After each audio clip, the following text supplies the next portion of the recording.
kehidupan kita, dan mudah-mudahan Allah Subhanahu wa taala berikan rahmat dan hidayah kepada kita berkat salawat kepada baginda Nabi Muhammad sallallahu alaihi wasallam, dan mudah-mudahan Allah berikan istiqamah, amin ya rabbal alamin.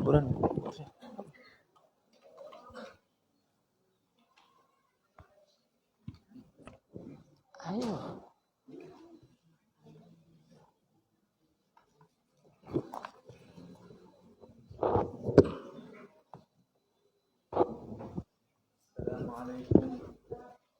Warahmatullahi ta'ala wabarakatuh. Bismillah, walhamdulillah, wassalatu wassalamu ala rasulillah Sayyidina Muhammad ibni Abdullah wa ala alihi wa sahbihi wa mawalah, la hawla wala quwwata illa billah. Allahumma salli wa sallim wa barik ala sayyidina Muhammadin al-fatih lima ughliq wal khatim lima sabaq nasiril haqqi bil haqq wal hadi ila siratikal mustaqim wa ala alihi wa sahbihi haqqa qadrihi wa miqdarihi al-azim. Rabbi syrah li sadri wa yassir li amri wahlul 'uqdatam min lisani yafqahu qawli wa saddid lisani wahdi qalbi bihaqqi nabiyil ummi. Melanjutkan daripada pembahasan kitab Bidayatul Hidayah karangan Hujjatul Islam Al-Imam Al-Ghazali. Faslun. Apa fasal itu? Fasal itu pembahasan baru. Masuk ke dalam pembahasan baru. Pembahasan apa Habib? Fi adabil istiqadi minan naum. Daripada adab-adabnya bangun dari tidur. Jadi apa adab-adabnya? Fa idza staiqadta minan naum, katanya Imam Ghazali, maka jika kamu itu bangun daripada tidur, fajtahid, maka usahakanlah antastaiqidha qabla tulu'il fajr. Hendaknya kamu atau kalian bangun sebelum sholat subuh, sebelum adzan subuh. Jadi daripada adabnya orang bangun tidur itu, adabnya kapan bangun tidur itu paling afdolnya?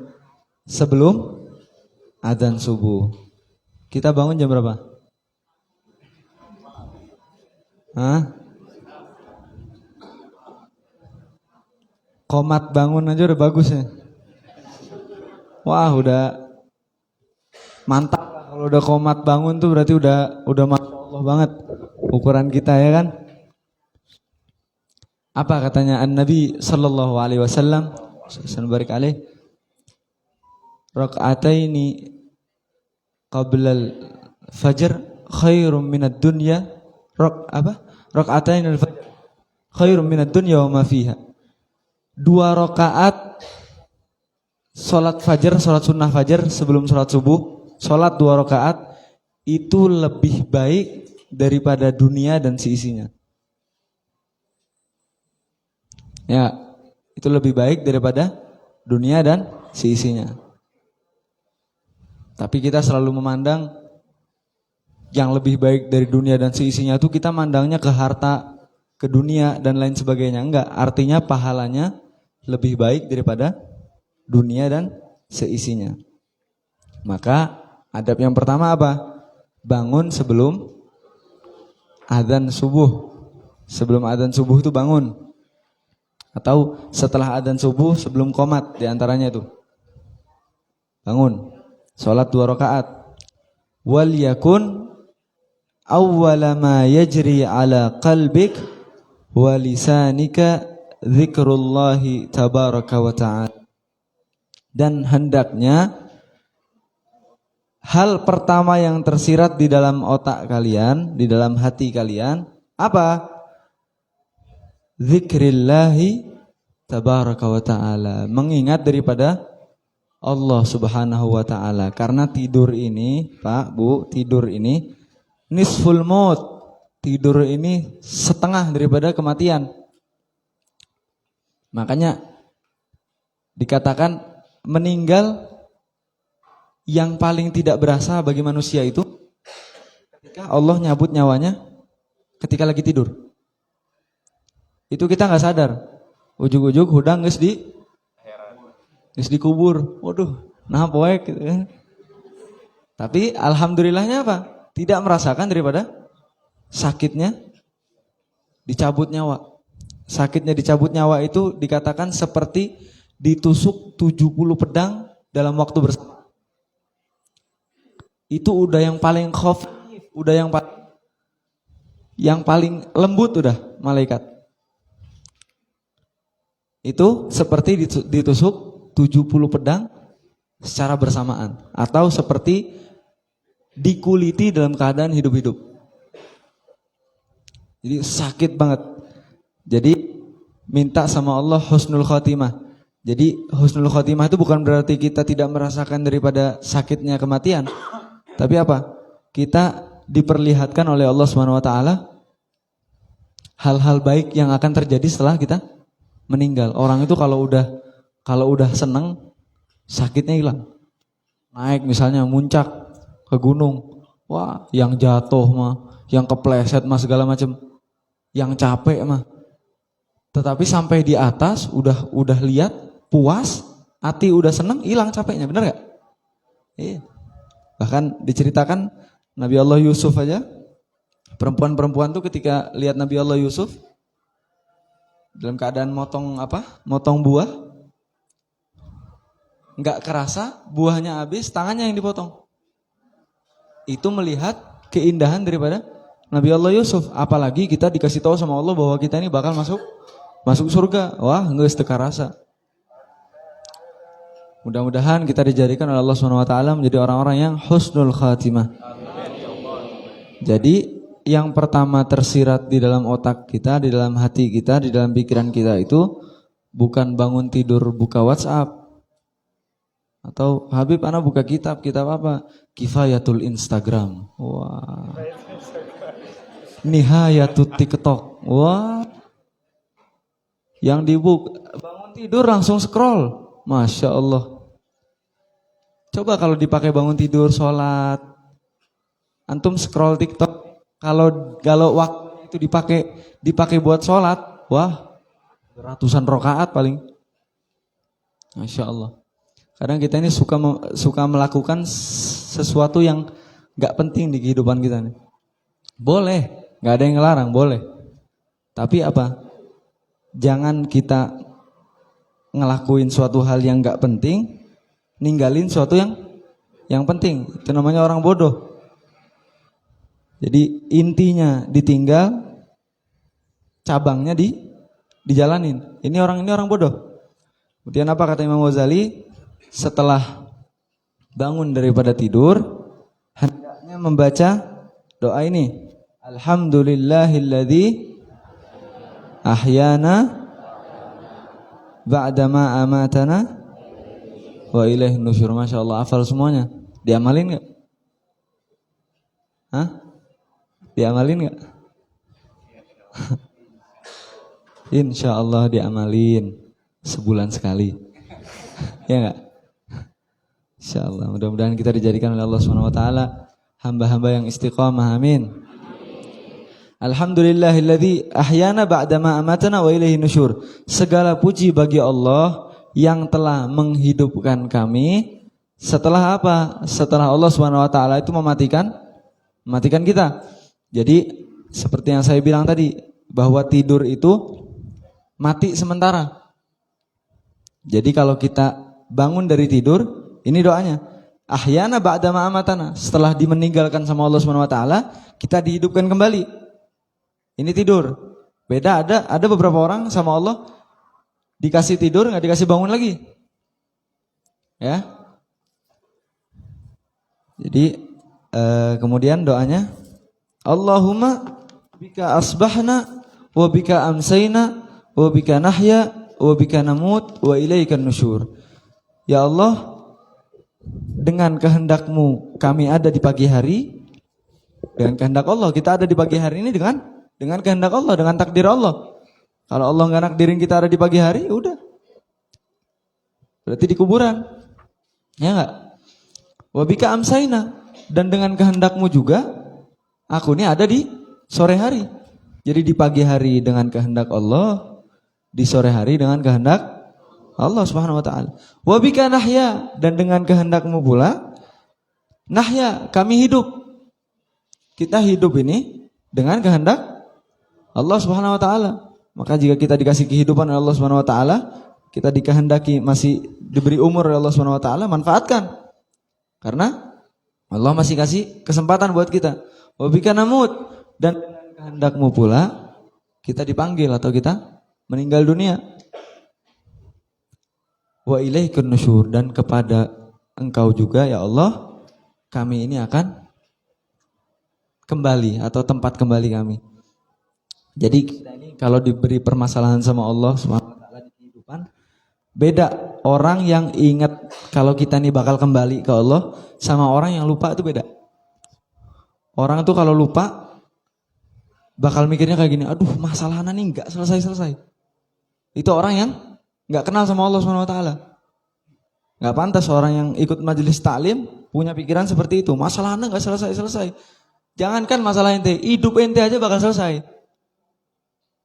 Apalagi cuma sekedar masalah kehidupan. Jadi ketika kita diberi masalah oleh Allah Subhanahu wa taala, apapun masalahnya, rata apapun masalahnya, kalau kita ingat kita ini cuma sementara di dunia, kita bakal kuat.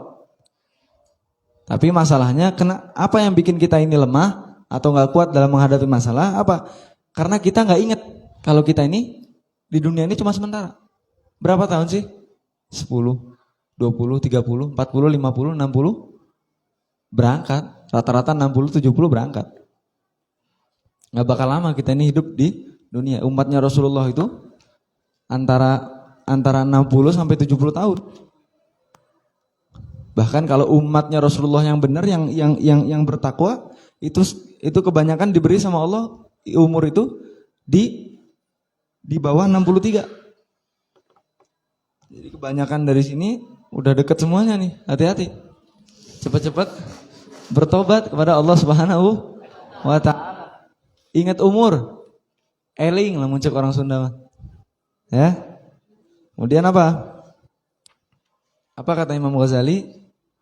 Pindah ke adabnya memakai baju. Kan biasanya kalau kita orang-orang dulu itu kalau bangun tidur dia ganti bajunya. Ya. Makanya sama Imam Ghazali didempetin antara bangun tidur sama ganti baju. Fa idza labista thiyabaka, maka jika engkau itu memakai baju, fanwi bihi imtithala amrillahi ta'ala, maka niatkanlah niat. Ini pentingnya niat. Innamal a'malu binniyat, segala sesuatu itu dengan niat. An-niat itu membedakan mana yang ada, mana yang ibadah. Antum cuci muka, itu ada. Tapi kalau antum niatin cuci muka antum jadi wudu, nawaitul wudu, beda, jadi ibadah. Jadi yang membedakan antara adat dan ibadat itu adalah niat. Niat itu membedakan mana yang adat, mana yang ibadah. Jadi ini pentingnya niat. Hal yang sepele pun, hal yang dimubahkan, yang tidak ada pahalanya, hal mubah itu tidak ada pahalanya. Tapi kalau kita niatkan dengan baik, kita niat untuk menjalankan perintahnya Allah, maka itu akan menjadi pahala atau ladang besar buat kita, buat akhirat kita. Ya. Fanwi bihi, apa niatnya memakai baju? Memakai baju itu niatnya imtithala amrillahi ta'ala fi sitri auratik. Menjalankan perintahnya Allah Ta'ala, karena Allah Subhanahu wa Ta'ala sudah memerintahkan kepada hamba-hambanya untuk menutup aurat. Maka jika kita pakai baju nggak pakai niat nggak dapat pahala.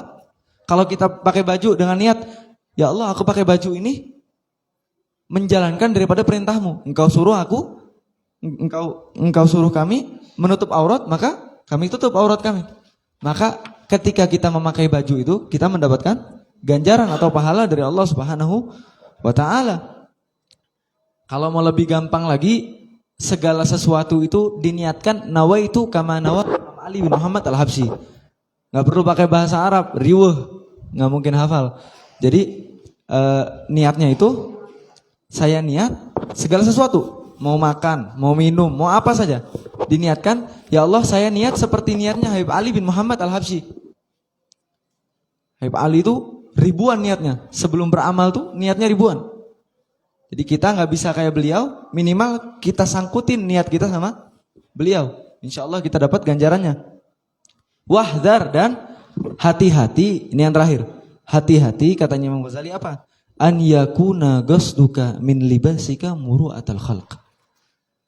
Hati-hati kalian memakai baju itu dengan niat muru'atal khalq, ingin dipandang oleh manusia. Ini brand terbaru ini. Wah. Kalau anak beli hoodie yang ini nih, orang lihat, orang kaya, hoodie mahal. Kan banyak yang kayak gini, ya enggak? Ini hukumnya apa? Ini hukumnya haram, enggak boleh. Karena kita mementingkan daripada pandangan manusia. Kita tidak meniatkan itu sebagai sarana untuk menutup aurat. Ini enggak boleh. Wahdar katanya, hati-hati katanya Imam Ghazali. Jadi makai baju itu bukan untuk gaya, singkatnya itu seperti itu. Makai baju itu bukan buat gaya-gayaan, tapi untuk sekedar menutup aurat. Karena kita ini sekedar hamba, nggak usah sok-sokan mau banyak gaya. Apa katanya Habib Ali Zainal Abidin kemarin di bulanan kemarin? Kita ini sampah berjalan, benar gak? Kita nih sampah berjalan. Kenapa sampah berjalan? Iya, orang kalau bawa kresek isinya kotoran, malu gak? Malu. Kita ini jalan kemana-mana bawa kotoran di dalam perut kita. Harusnya kita malu, harusnya kita ngerasa bahwa kita nih hina. Jangan sok kegantengan, jangan sok kecantikan. Kita ini cuma sampah yang berjalan. Maka mungkin itu saja yang bisa saya sampaikan. Di pertemuan berikutnya akan membahas daripada adab-adab masuk ke dalam kamar mandi. Hadza minni wal afu minkum. Wassalamualaikum warahmatullahi wabarakatuh. Baik, kita lanjutkan kembali. Sebelum kita baca kitab Akhlaqul Banin, kita baca kitab Syama'il Al-Muhammadiyah, di mana kitab ini menjelaskan tentang hadis-hadis yang ada kaitannya dengan profil atau keadaan baginda Nabi kita Muhammad sallallahu alaihi wasallam. Sudah kita jelaskan dalam minggu kemarin bagaimana postur tubuh Nabi, tidak terlalu pendek, juga tidak terlalu tinggi, kemudian rambutnya enggak keriting, juga enggak lurus ikal. Nah, itu bagian daripada profil baginda Nabi kita Muhammad sallallahu alaihi wasallam. Kemudian di sini dijelaskan bahwasanya tangan dan kaki Nabi syathnun, lembut. Tangannya itu seperti tangan yang tidak ada tulangnya. Ya, jadi tangan Nabi itu, kalau tangan kita kan kasar gitu ya mungkin ya, atau karena ada tulangnya. Ya, tapi kalau tangan Nabi bertulang, tapi ketika disentuh itu lembut, enak gitu ya. Dan itu juga daripada Nabi Allah Khidir alaihi salatu wassalam, itu juga tangannya itu lembut. Jadi kayak menyentuh kapas gitu ya. Udah putih, tangannya juga lembut. Begitu juga kakinya ya, begitu juga kaki Nabi sallallahu alaihi wasallam. Kemudian dakhmu ra'si, kepala Nabi besar ya. Postur kepala Nabi itu besar ya. Kemudian badan Nabi itu karadis bidang ya. Antara paha ukurannya itu cocok gitu ya dengan tinggi Nabi, dengan postur tubuh Nabi, kemudian badannya teh bidang ya. Jadi lelaki banget gitu ya, bidang badannya ya. Gagah gitu ya. Kemudian dada Nabi itu berbulu. Dikatakan tawilul masyrubah. Dada Nabi itu berbulu agak lebat. Ya. Dari mulai dada berbulu sampai ke pusar. Ya. Jadi berbulu pada Nabi itu, ya, berbulu lebat, ya. Menutupi dadanya sampai ke pusar, ya. Fa idza masya takaffa'ah ka'annama yanhattu min sabab. Kemarin sudah kita jelaskan, Nabi kalau jalan itu seperti turun dari atas gitu. Jadi agak naon teh. Bukan tegak gini, agak naon teh, agak gini turunnya itu ya. Naon teh namanya teh. Membungkuk gitu ya turunnya ya. Bergerak itu condong ke depan. Ya, jadi jalan Nabi itu condong seakan-akan turun dari tempat yang tinggi menuju tempat yang rendah. Itu jalan Nabi ya. Jalan Nabi.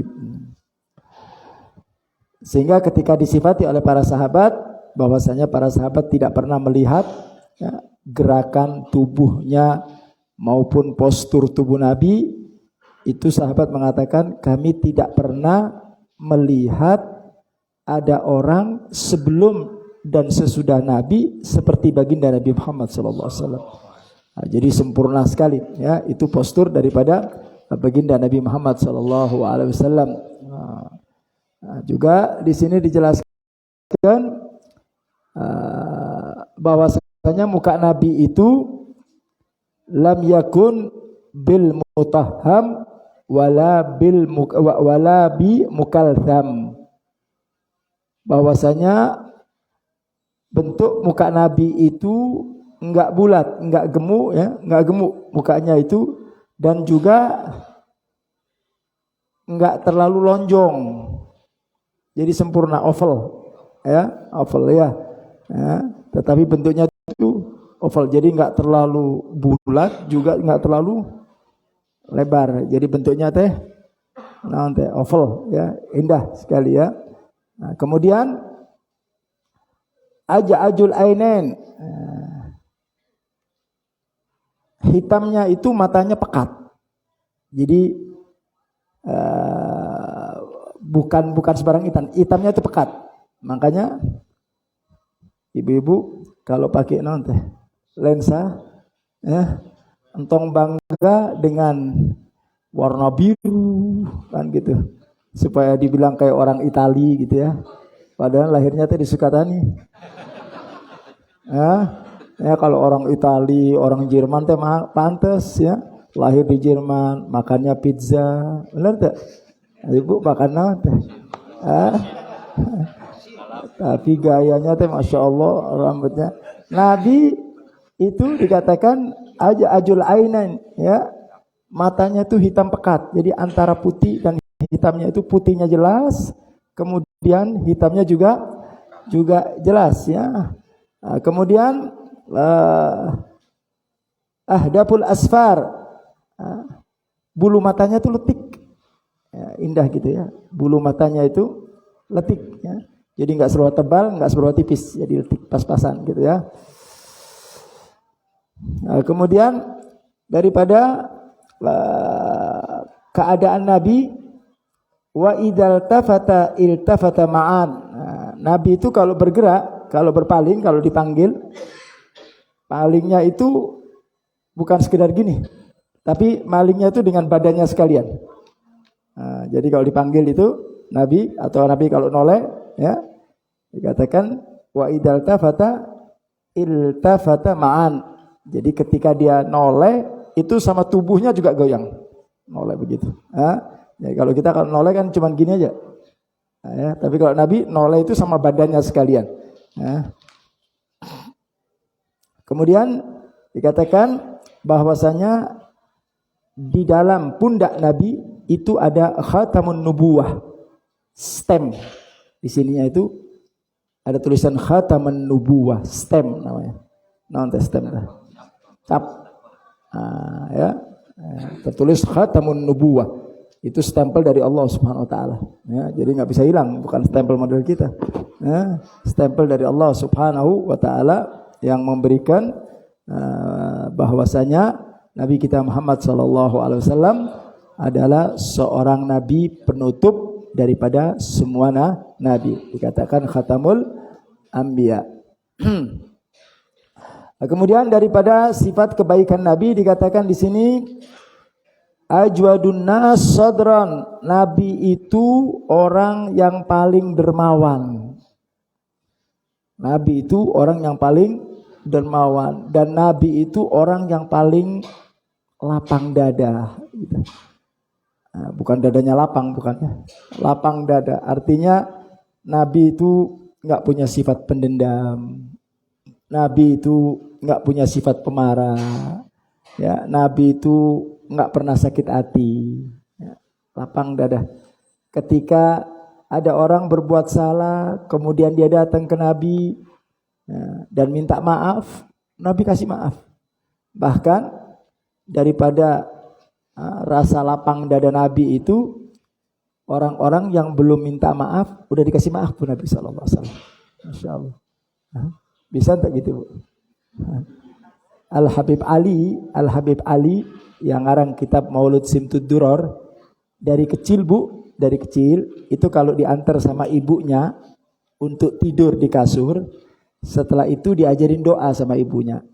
Salah satu doanya ibunya katakan, "Hai Ali, kamu berdoa kepada Allah. Orang-orang yang mendolimi kamu, orang-orang yang mencaci kamu, orang-orang yang benci sama kamu, malam hari ini maafin mereka sebelum mereka minta maaf." Jadi Habib Ali dari mulai kecil itu diajarkan oleh ibunya lapang dada. Jadi begitu bangun di pagi hari teh fresh, benar tak? Bangun di pagi hari teh cerah matanya. Bukan model kayak kita bangun di pagi hari teh mumet kepala teh. Yang ada dendam, yang ada teh sakit hati, enggak. Bagaimana Nabi sallallahu alaihi wasallam ngajarin kepada kita untuk selalu lapang dada. Baik. Wa asdaqun nas lahja. Nabi adalah manusia yang paling jujur. Jadi apa yang dikatakan oleh Nabi sallallahu alaihi wasallam adalah kalimat yang jujur, dan itu untuk kita semua agar kita bisa meniru daripada perbuatan Nabi sallallahu alaihi wasallam. Wa alyanuhum arikah wa akramuhum isyrah. Nabi adalah orang paling lemah lembut. Nabi itu perangainya itu lemah lembut. Bahkan Nabi kalau bergaul teh supel. Orang yang bergaul sama Nabi teh seneng. Orang yang ngobrol sama Nabi teh seneng. Kenapa? Nabi orangnya begitu, lemah lembut, kemudian ramah dalam pergaulan, ya, senyum, kemudian bicaranya juga enak, ngobrolnya juga nyaman. Enggak ada itu obrolan-obrolan yang nyakitin hati, entah ya. Ya, Habib itu kan guyon. Iya, kita ini kadang-kadang enggak sadar. Kita bilang saya teh guyon, Beb, itu sekedar di mulut aja, tapi enggak sampai di hati. Ente bisa ngomong begitu, tapi orang yang ngedenger kumaha teh. Kita ini kadang-kadang sekedar untuk membuktikan bahwa hati kita bersih, ya. Kita mengatakan kita ngomong begitu teh hanya di mulut, Beb, hati enggak. Mulut itu wakilnya hati. Kita kalau tahu hati, kepingin tahu hati orang, itu muwakilu bil lisan, diwakili oleh lisan. Bagaimana orang bila mengatakan hati saya teh bersih, Habib, hati saya teh nggak punya dendam, hati saya teh nggak punya marah, tapi mulutnya kotor? Nggak bisa, ya, karena mulut adalah cerminan hati. Orang kalau sudah hatinya bersih, mulutnya akan bersih. Kalau hatinya baik, mulutnya juga baik. Kalau hatinya suci, mulutnya juga suci. Itulah baginda Nabi Muhammad sallallahu alaihi wasallam. Jadi beliau selalu mengucapkan kalimat-kalimat yang indah, lemah lembut, ya. Man ra'ahu badihatan habah. Siapa orang yang melihat beliau, pertama kali melihat beliau, maka akan tampak kewibawaan yang sangat luar biasa. Tampan beliau itu wibawa. Ada orang yang ditakutin, ada orang yang diwibawa, yang wibawa. Ada orang kalau kita ngomong teh takut. Ada orang yang haibah, punya wibawa. Ini jauh lebih tinggi. Ya. Orang itu kalau wibawa, kita mau ngomong aja kadang-kadang nggak bisa. Ngadep orangnya itu gemeter. Kenapa? Haibah, punya wibawa. Wibawa itu datang dari Allah Subhanahu Wa Taala. Ya. Jadi jangan senang jadi orang ditakutin, enggak. Jadilah orang yang punya haibah, punya wibawa, sehingga orang nggak bisa kurang ajar sama kita, orang nggak bisa menghinakan kita, orang nggak bisa menyepelekan kita. Haibah, punya wibawa. Ya, kemudian khaliyatahu ma'rifatan ahabba. Orang kalau sudah sama Nabi duduk, langsung timbul cinta. Ngobrol sama Nabi, duduk, ketemu, ngobrol, diseher ku Nabi. Masya Allah. Makanya orang-orang kafir Quraisy itu sampai mengatakan Nabi itu penyihir. Nabi itu penyihir. Orang-orang kafir begitu duduk sama Nabi, ya, mau dialog, mau debat, duduk aja, begitu pulang masuk Islam. Nah, sehingga mereka mengatakan nggak usah datang ke Nabi. Bahaya nih kalau datang ke Nabi nih. Ya, Nabi ini penyihir kata mereka. Padahal Nabi bukan seorang penyihir, tapi akhlak Nabi, tutur kata Nabi, ya, itu yang menjadikan orang menjadi takjub. Kita ini kalau ingin dikagumin orang, ditakjubin orang, pakai akhlak Nabi, ya, pakai bahasa dengan bahasa Nabi, ya, tutur katanya indah, menyejukkan hati. Nah, orang akan merasa rindu, kepingin duduk. Sahabat Nabi itu, masya Allah, ya. Mereka itu tidak merasakan keindahan dunia kalau nggak ada baginda Nabi Muhammad SAW. Ya, mereka itu nggak akan merasakan kenikmatan dunia pada waktu itu, kecuali kalau mereka sudah bertemu dengan baginda Nabi Muhammad SAW. Ya, jadi indah sekali daripada peringatan Nabi, akhlak Nabi SAW. Nah, itu nanti disambung lagi minggu depan. Baik, kita lanjutkan lagi daripada pembahasan kita di kitab selanjutnya.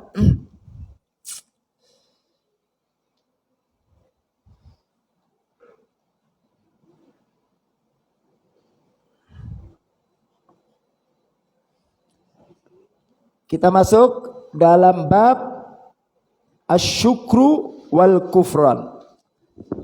Kalau kemarin kita berbicara tentang sabar. Nah, sekarang kita berganti materi. Materi selanjutnya adalah berbicara tentang syukur dan berbicara tentang kufran. Kufran di sini artinya orang yang tidak bersyukur. Anallah jalla jalaluhu wa an'ama ilaika bi ni'amin katsirah 'azima. Beliau katakan bahwasanya Allah Subhanahu wa taala telah memberikan banyak nikmat kepada kita. Nikmat yang Allah berikan kepada makhluknya begitu banyak, bukan saja banyak, besar, azim, agung. Itu nikmat-nikmat yang Allah berikan kepada ini umat. Nah, nikmat itu sendiri dibagi menjadi dua. Ada nikmat khassah, ada nikmat ammah. Ada nikmat yang bersifat khusus, ada nikmat yang bersifat umum. Ya, ada nikmat yang bersifat khusus, ada nikmat yang bersifat umum. Baik. Apa yang dimaksudkan dengan nikmat yang bersifat khassah? Fa ni'mal khasa, nikmat yang khusus itu contoh nikmatul iman wal Islam. Ini nikmat khususiyah, hanya diberikan oleh Allah kepada orang-orang yang dikehendaki. Iman, Islam itu adalah nikmat yang khusus yang hanya Allah kasihkan kepada orang-orang yang Dia kehendaki. Makanya kalau kita lihat, ada orang yang punya iman, ada orang yang tidak punya iman. Ada orang yang muslim, ada orang yang lahir tidak dalam keadaan muslim. Itu adalah nikmat yang datang dari Allah. Jadi Allah yang memberikan, orang nggak bisa milih. Ya. Iman itu orang nggak bisa milih. Islam itu orang nggak bisa milih. Kenapa? Karena iman dan Islam itu adalah pemberian daripada Allah Subhanahu wa ta'ala. Makanya kita wajib bersyukur. Lahir ke muka bumi, begitu lahir pertama kali yang kita dengarkan di telinga kita non, adzan di telinga kiri kita non, gomat, masya Allah, lahir perocot ke dunia. Pertama kali kuping kita didengarkan kalimat tauhid. Itu kalimat tauhid, kalimat agung, ya, dilahirkan dari rahim seorang ibu yang mukminah, muslimah. Ini adalah karunia dari Allah Subhanahu wa taala, ya. Makanya dikatakan afdhalun ni'am, paling afdolnya nikmat adalah nikmatul iman dan nikmatul Islam. Ini juga bagian daripada nikmat. Kita lahir langsung dalam keadaan muslim. Mari kita lihat berapa banyak orang yang mendapatkan titel muslim dengan upaya terlebih dahulu, dengan mencari-cari kebenaran terlebih dahulu, ya. Begitu dia ketemu dengan kebenaran tersebut, proses waktu, baru Allah berikan hidayah yang namanya Islam. Diberikan hidayah, tapi pakai proses, pakai cari dulu. Tapi kalau kita kan nggak pakai, lahir brojol di muka bumi, mukmin, lahir langsung menjadi seorang muslim. Nah, ini adalah nikmatul khas, nikmat khusus yang memang Allah berikan kepada orang-orang yang dipilih ku Allah Ta'ala. Paham ya? Orang-orang pilihan. Lihat berapa jumlah manusia yang ada di muka bumi. Islam ini, ya, Islam ini terbesar mungkin di Indonesia. Tapi kalau kita keluar ke Eropa, ke Afrika, ya itu agama selain Islam yang terbesar mereka. Ya kan? Begitu banyak itu manusia yang ada di kolong bumi. Tapi berapa sih? Berapa juta manusia ini yang ditakdirkan? Ya. Kalau di Cina itu rakyatnya hampir 1 miliar. Berapa sih muslimnya? Nggak banyak, ya. Paling 2-3% saja muslimnya dari sekian, ya, sekian banyak. Artinya apa? Itu adalah orang-orang yang 2 atau 3 atau 4% yang diberikan iman dan Islam. Itu adalah orang-orang yang dipilih oleh Allah Subhanahu wa taala, diberikan nikmat khas, nikmat yang khusus sehingga dia beriman kepada Allah dan kemudian Islam. Kemudian juga nikmatul khas. Dikasih apa sama Allah? Wujudul aql. Dikasih akal. Ya Allah, ini nikmat tak? Bayangkan kalau kita lahir terus gelo. Masya Allah. Atau lahir sempurna. Begitu jalan dewasa karena nggak kuat ngadepin keadaan, lama-lama stres terus gelo, ngomong sendiri, hilang akal kita. Kira-kira orang yang tidak berakal sempurna enggak? Ini yang dikatakan al-maut qoblal maut, kematian sebelum kematian adalah manakala akal tersebut hilang. Ada orang yang diberikan akal oleh Allah, dia nggak syukur, dia rusak akalnya. Ini geblek lagi nih. Geblek lagi orang yang begini. Udah dikasih akal nih sempurna, masya Allah, dia rusak akalnya. Dengan apa, Habib? Dengan minum-minuman keras, dengan obat-obatan, itu kan merusak akal. Akal yang diberikan oleh Allah itu adalah akal yang sangat sempurna, diberikan oleh Allah, dan itu termasuk bagian daripada nikmat khusus yang Allah berikan kepada kita. Apa artinya? Ya, apa artinya segala bentuk kehidupan yang kita miliki kalau kita nggak punya akal? Insya Allah. Kaya tapi gelo, ganteng tapi gelo, mau gitu? Cantik tapi gelo, mau? Akal ini sempurna, ya Allah beri, ya. Ini pemberian sama Allah Ta'ala. Makanya ketika kita diberikan akal oleh Allah, jangan dirusak. Kasih minuman keras, mabuk, hilang akalnya. Masya Allah, udah dikasih begitu sama Allah. Wajib kita syukurin, ya. Akal yang diberikan oleh Allah Ta'ala ya. Dengan akal kita bisa tahu mana yang baik, mana yang buruk, mana yang hak, mana yang batil, ya, mana yang diperintah, mana yang dilarang. Akal ini sempurna ya. Jadi kesempurnaan seseorang itu kalau punya akal, itu adalah bagian daripada nikmat. Apa saja yang merusak akal tong dipakai. Ya. Apa saja bentuknya merusak akal jangan. Ya. Karena itu adalah nikmat dari Allah Ta'ala. Jaga, pelihara akal itu ya, pelihara akal itu supaya akal teh makin sempurna ya.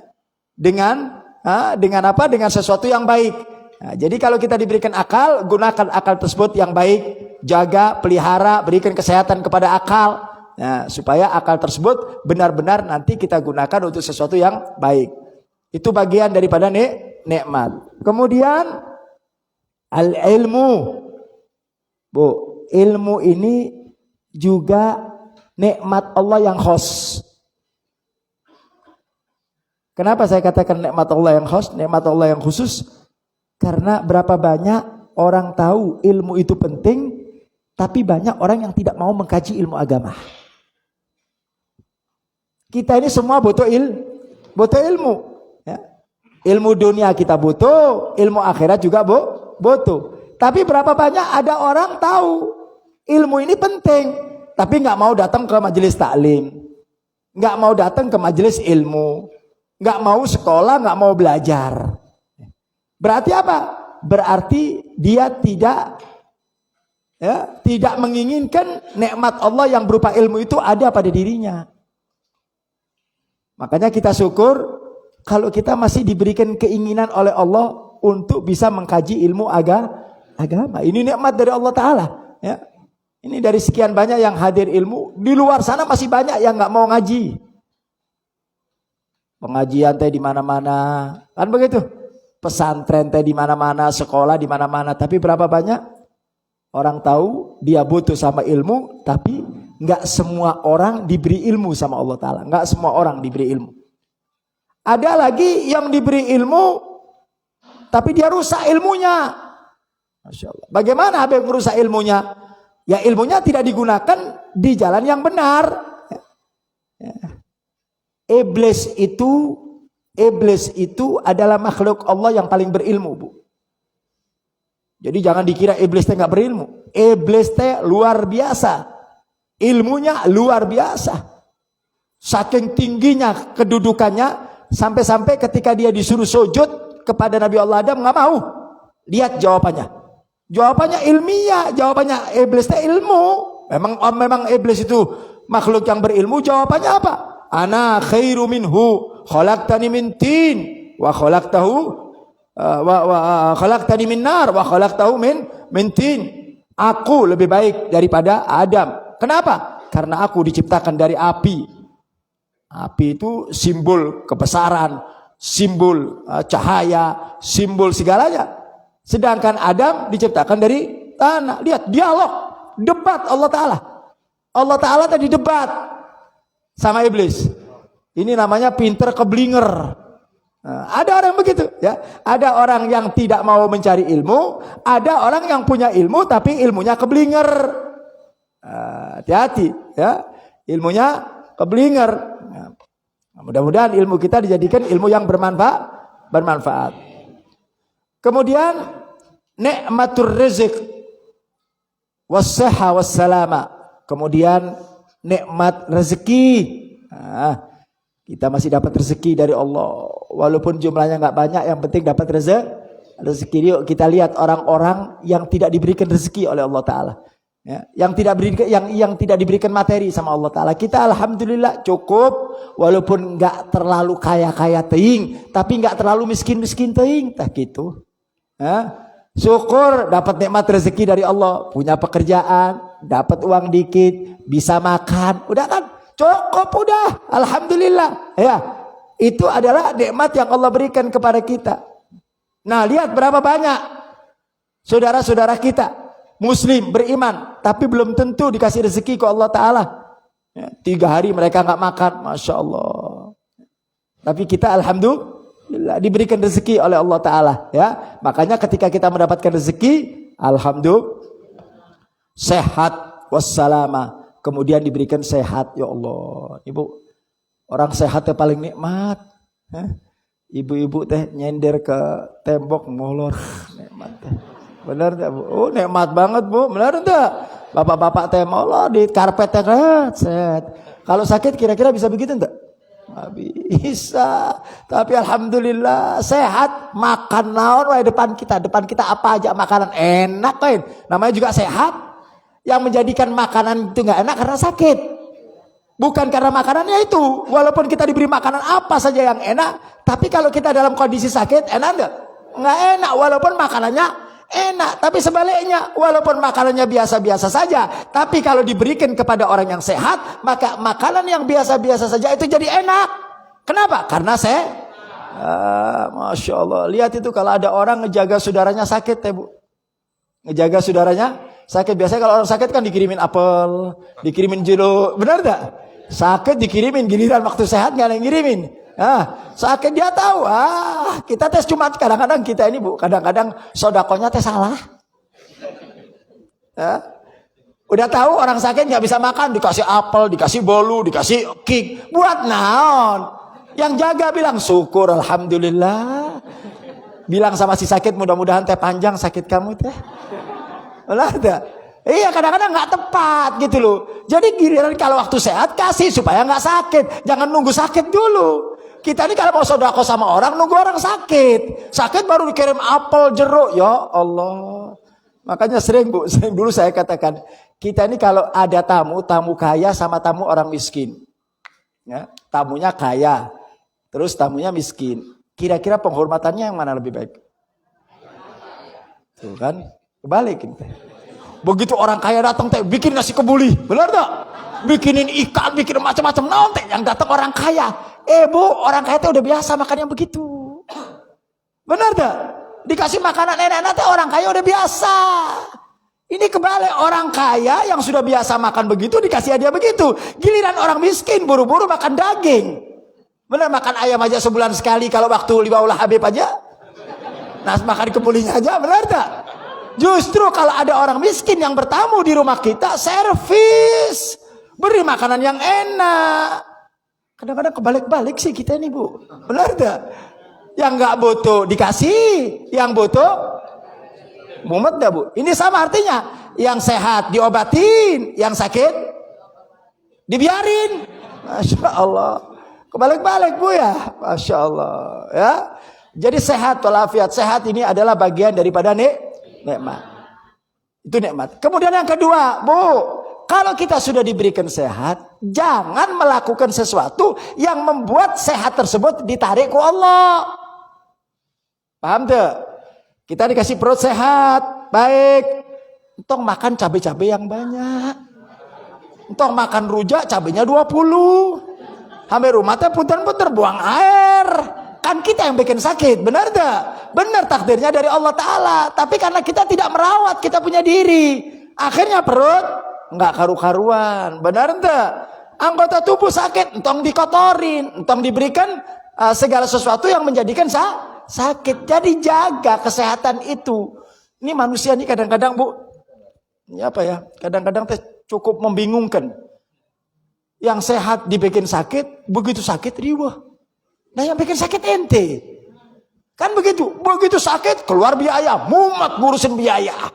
Benar tak? Itu kalau sehat, kalau nanti sembuh, kalau nggak sembuh, wassalamualaikum. Benar tak? Jadi kadang-kadang yang sudah sehat dibikin penyakit. Kalau sudah sakit, riweh, cari duit kemana-mana. Nah, ente bikin sakit. Itu tadi kegunaan akal teh, Bu. Makanya kalau kita ditakdir sama Allah Ta'ala diberikan akal, jadikan akal kita sesuatu yang terbaik dalam kehidupan kita. Gunakan akal kita. Paham gak? Ya. Nah, jadi kalau kita diberikan kesehatan, tolong jangan dibuat penyakit. Makan yang gak beres, kemudian minum yang gak bagus, ya. Nah, itu yang menjadikan nanti badan kita jadi sakit. Sehat, selamat dunia akhirat. Itu bagian daripada nikmat. Ya, kemudian wa ni'matul akal wasyurub. Nah, kemudian kita diberikan nikmat oleh Allah, bisa makan, bisa minum, Bu, nikmat. Kumaha kira-kira kalau mulut kita tiba-tiba ngoci gitu. Yuk kita lihat orang yang sakit ya Bu. Mau makan nggak bisa, mau minum nggak bisa. Diapain? Diinfus. Benar tak? Ya Allah. Udah nggak ngerasain karena nikmat itu Pak. Udah nggak ngerasa. Kita alhamdulillah makan naon wae. Apalagi bapak-bapak teh. Ibu-ibu semua. Senampan juga dihabisin. Nggak pakai mere-mere. Enak wae semuanya. Ini nikmat dari Allah. Itu nikmat. Makanya gunakan nikmat itu yang terbaik. Ketika kita diberikan nikmat oleh Allah, bisa makan, bisa minum, makanlah yang terbaik. Halalan, thayyiban. Yang halal, yang thayyib, yang halal, yang berkalori, yang halal, yang bergizi, yang halal, yang bikin orang sehat. Jangan halal saja, tapi kalau dimakan bikin penyakit, tong dimakan. Paham? Jadi makan, minum, Masya Allah. Kemudian bisa tidur, Masya Allah, itu nikmat banget Bu. Kalau kita mau tanya Bu, ya ngantuk teh nikmat tuh. Oh nikmat banget ngantuk teh. Bayangin kalau bapak sama ibu nggak dikasih sama Allah Taala ngantuk, kumaha teh. Orang mau tidur bisa tidur, tapi nggak diawali sama ngantuk, enak tuh. Justru ngantuknya itu yang bikin nikmat. Kemudian menghantarkan dalam tidur lebih nikmat lagi, ya kan? Kenapa? Ada ngantuk. Kalau nggak ada ngantuk, nggak nikmat. Orang makan kalau nggak lapar nikmat deh. Orang minum kalau nggak haus nikmat deh. Tuh lihat Allah bikin begitu indahnya, ya saling berpasangan. Ada yang namanya tidur dikasih ngantuk dulu ke Allah Taala. Allah bisa tidur ternikmat. Tapi tong tidur terus hidupnya teh. Bablasan teh. Pagi tidur, siang tidur, malam tidur. Bu tidur bapak, kurang tidur teh dikurangin tong banyak-banyak. Ntar juga di alam kubur tidurnya kita panjang, tenang aja. Tenang aja, nanti suatu saat tidur kita nggak bangun-bangun, tenang aja. Ya, jadi sekarang tidur teh, makanya ya disunnahkan ada namanya tidur gaulullah. Itu tidurnya baginda Nabi Muhammad SAW. Apa itu tidur gaulullah? Tidur gaulullah itu tidur antara sekitar jam 10, setengah 11 sampai setengah 12. Itu tidur yang mendekati duhur. Nabi SAW tidurnya itu tidur tidur gaulullah. Tidurnya mendekati duhur. Jadi misalnya ibu tidur atau bapak setengah 10, jam 10 tidur. Bangun jam 11 atau setengah 12 menjelang sholat duhur. Itu mempunyai kekuatan. Bahkan ahli dokter sudah memproses. Kenapa? Nabi kalau tidur seperti itu, ternyata tidur 1-2 jam tidur gaulullah itu sama menyamai dengan kita tidur 8 jam setiap hari. Makanya mereka itu kalau malam kuat untuk ibadah. Mereka bangun tengah malam, mereka bangun tahajud, bisa bangun, segar badannya. Kenapa? Mereka sudah tidur gaulullah, tidur 1,5 jam sampai 2 jam. Nah, coba besok dipraktekin gitu Pak. Bu, praktekin gitu Bu. Kita habis subuh tidur, siang tidur, malam jam 9 kemudian kebablasan dia tidur, tetes gitu ya, Masya Allah ya. Jadi itu bagian daripada nikmat. Nah, sehingga di akhirnya di akhir keterangan ini begitu banyak nikmatnya Allah Subhanahu Wa Taala, la tu'addu wa la tuhsa. Kita tidak akan pernah bisa menghitung daripada nikmat Allah. Allah katakan dalam Al-Quran, wa in ta'uddu nikmatallah la tuhsuha. Ini hanya sebagian kecil saja daripada nikmat Allah. Kalian tidak akan pernah bisa menghitung nikmat-nikmat Allah. Dan memang kita tidak diperintah oleh Allah untuk menghitung nikmat. Karena kita tidak akan pernah mampu dan tidak akan pernah bisa menghitung nikmat Allah. Apa yang diperintah? Yang diperintah adalah syukur nikmat. Itu perintahnya. Mensyukuri nikmat.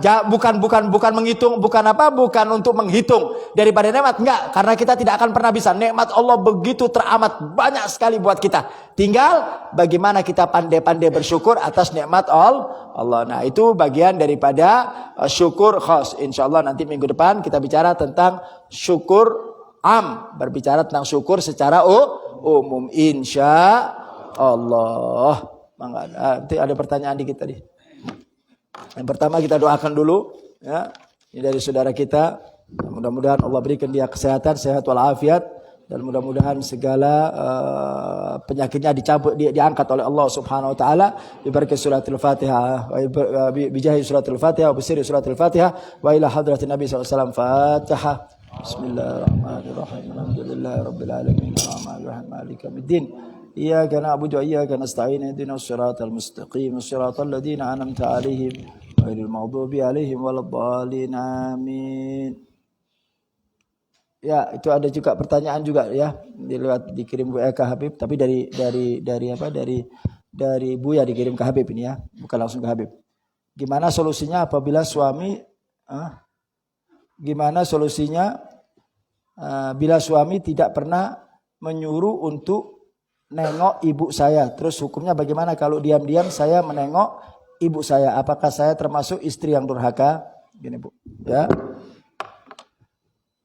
Kalau suami tidak pernah mengucapkan kalimat larangan, nggak ada larangan.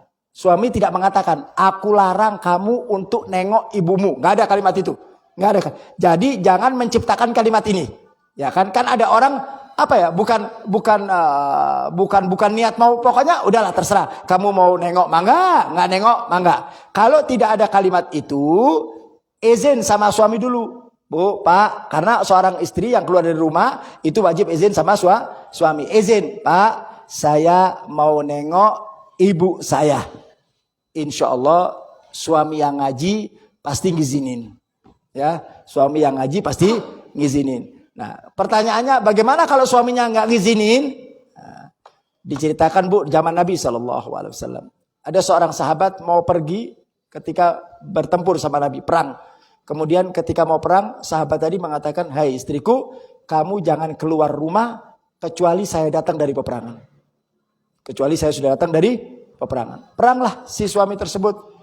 Ketika dalam peperangan, si istri tersebut dengar kalau ibunya sakit, dibilangin bahwa ibu kamu sakit. Kata si istri tersebut, saya nggak berani keluar karena suami saya sudah bicara jangan keluar dari rumah kecuali saya pulang dari peperangan. Udah jalanlah si orang tersebut. Beberapa hari datang lagi, ibunya sakit parah. Ini ibunya kayaknya mau meninggal nih, ya. Tapi tetap si istri tadi tetap nggak berani keluar dari rumah karena dia sudah mendapatkan peringatan dari suaminya, nggak boleh keluar kecuali suaminya pulang dari peperangan. Singkat cerita, sampai ibunya meninggal. Dia nggak bisa dia tidak bisa melihat daripada istrinya, ya. Udah singkat cerita, udah meninggal lah ibu. Sedih, namanya juga anaknya sedih, dia nangis.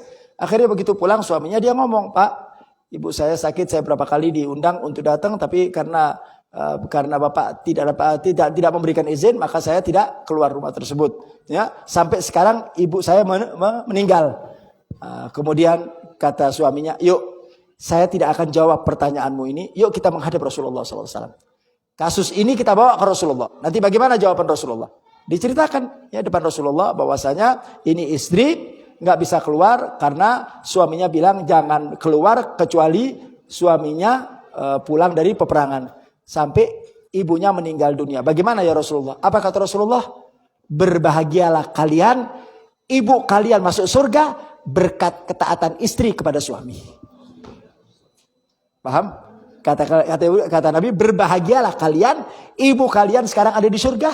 Berkat apa? Berkat kamu wahai istri taat kepada suami yang tidak keluar dari rumah. Jadi kalau misal suaminya tidak mengizinkan, ya jangan keluar untuk menengok ibunya, walaupun ibunya nggak boleh diam-diam jadi dosa. Kenapa? Karena dia melanggar daripada suaminya, ya. Tapi mending ngomong. Jadi ceritakan, Pak, saya mau nengok ibu. Insya Allah kalau zaman sekarang saya masa nggak boleh kelewatan banget lah ibunya. Kan itu mertuanya juga. Mertuanya itu sama dengan ibu. Ibu kita ini ada dua. Ibu kita ini orang tua kita ini ada tiga. Pertama orang tua yang mengandungkan, orang tua yang mengandung kita. Yang kedua, orang tua yang memberikan anak perempuannya kepada kita, yaitu mertua. Yang ketiga adalah guru. Itu orang yang wajib untuk dimuliakan. Guru terus, ya. Jadi tiga orang ini. Insya Allah. Jelas? Ayo lagi. Bismillahirrahmanirrahim. Assalamualaikum, Bib. Dahulukan mana orang tua atau guru mursyid? Guru sama orang tua. Al-Imam Syafi'i beliau mengatakan uqaddimul ustad ala nafsi walidi wa innalani bil izza was saraf. Ya, terus syairnya itu. Kata Imam Syafi'i, aku dahulukan guruku daripada orang tuaku. Walaupun keduanya itu diberikan kemuliaan. Kenapa? Karena orang tua itu hanya bisa membesarkan badan, memberikan makan. Tapi guru adalah mendidik kau punya ruh.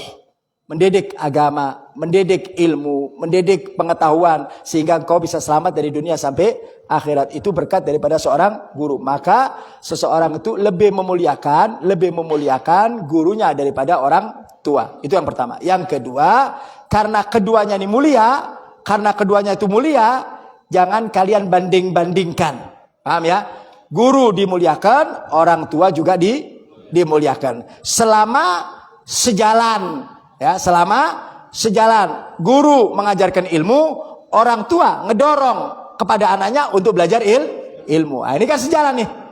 Sehingga saling untuk dihormati. Tapi kalau kedudukan seorang guru wajib lebih dimuliakan daripada orang tua, karena orang tua itu bisa berilmu, bisa tidak berilmu. Tapi kalau guru sudah jelas berilmu, akan ngajarin kita kebaikan, akan ngajarin kita kebenaran. Kalau orang tua belum tentu.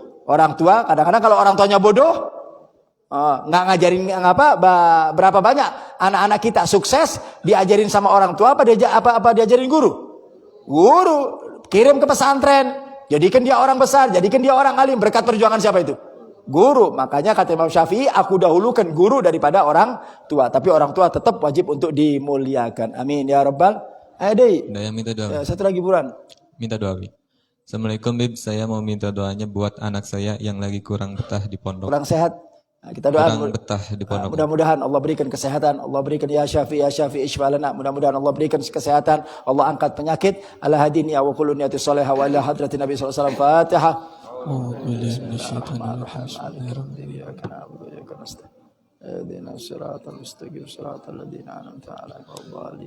Ya Rabb.